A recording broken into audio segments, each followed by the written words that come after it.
guys, Andrew coming at you, and I hope you're doing well.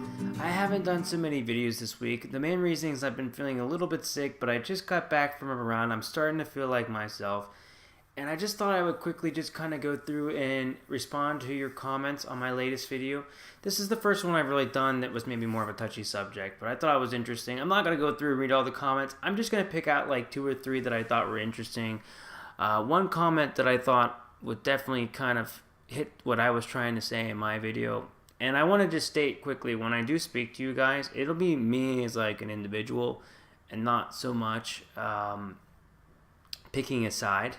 And I think that what was nice about that video is I was able to kind of just give you my perspective as someone that grew up in Western Pennsylvania and here, but also 4 times I can think of where firearms have had an impact on someone's life that I've known or someone that I was connected to, and that doesn't seem good either. So, point being is I think the more we can have a conversation, the better, actually. And I just wanted to give you my perspective on it. Someone that's been in a system where it's easy to get a firearm, and then someone that now lives in a country where it's not as easy to have a firearm.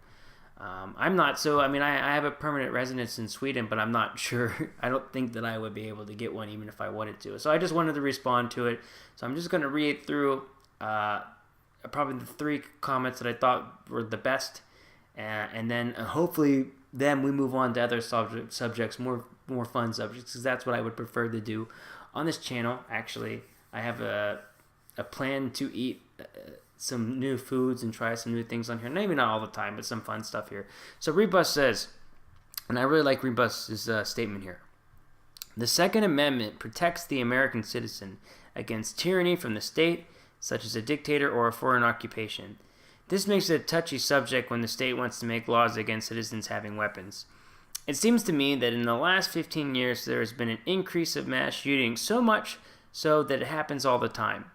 I think they should investigate the causes of these shootings and address them, perhaps change how the media reports mass shootings, increase mental health programs, restrict some mental health diagnosed people from getting guns.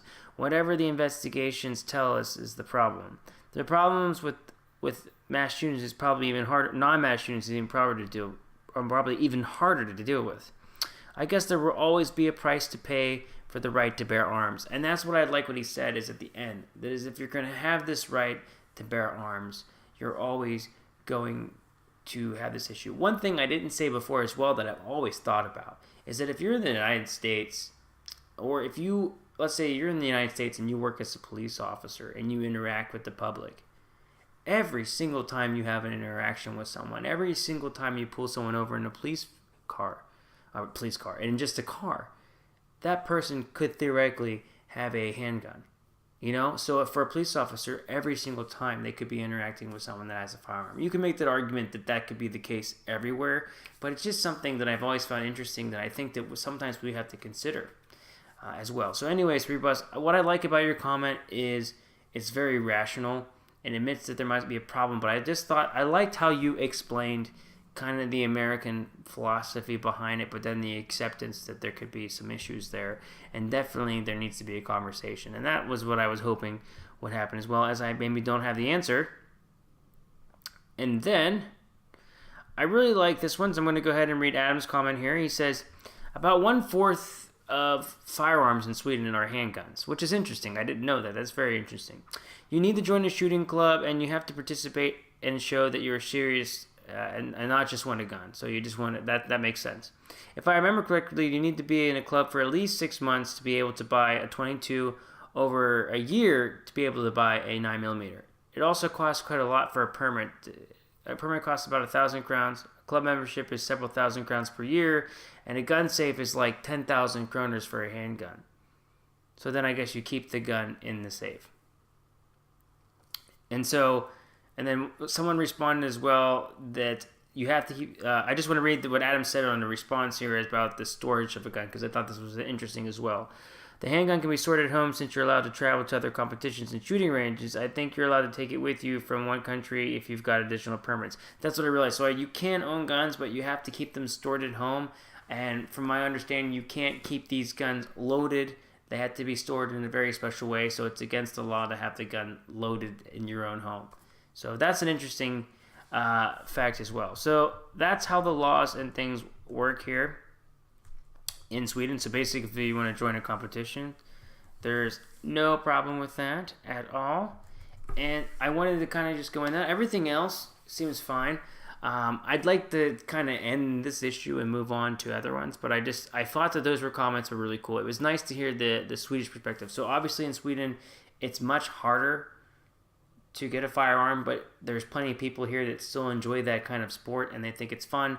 And you can do shooting competitions, and of course, moose hunting is a really big thing here to do in Sweden as well. So you have those options. And in the U.S., I just like the comment that was made there. So maybe at some point I'd like to do some hunting in Sweden or shooting, because I do enjoy the practice of target shooting, and I really do enjoy the outdoors as well.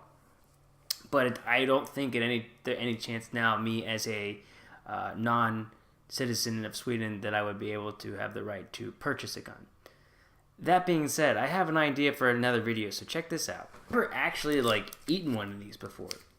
So I'm going to do a video about this. We're going to talk about it, and I'm going to go ahead and eat one of these. I'm not going to do it now. I'm going to save it for a special time. But that's one thing I realized. There's some things I want to review, some things I want to try on this channel and talk about it. I'm not going to pronounce it yet because, I'm not going to pronounce it yet. I can switch it back and forth. But I'm not going to pronounce it yet, because I want you to hear how I pronounce it, because I think that'd be a fun thing to do. So we're going to move on, guys. We're going to do more interesting and fun stuff. But if you like this one, please go ahead and hit that like button. If you're new to the channel, be welcome to subscribe. We talk about Sweden. Feel free to check out my social media as well. And we talk about lots of interesting things on here. And I'll see you guys in the next video. Take care.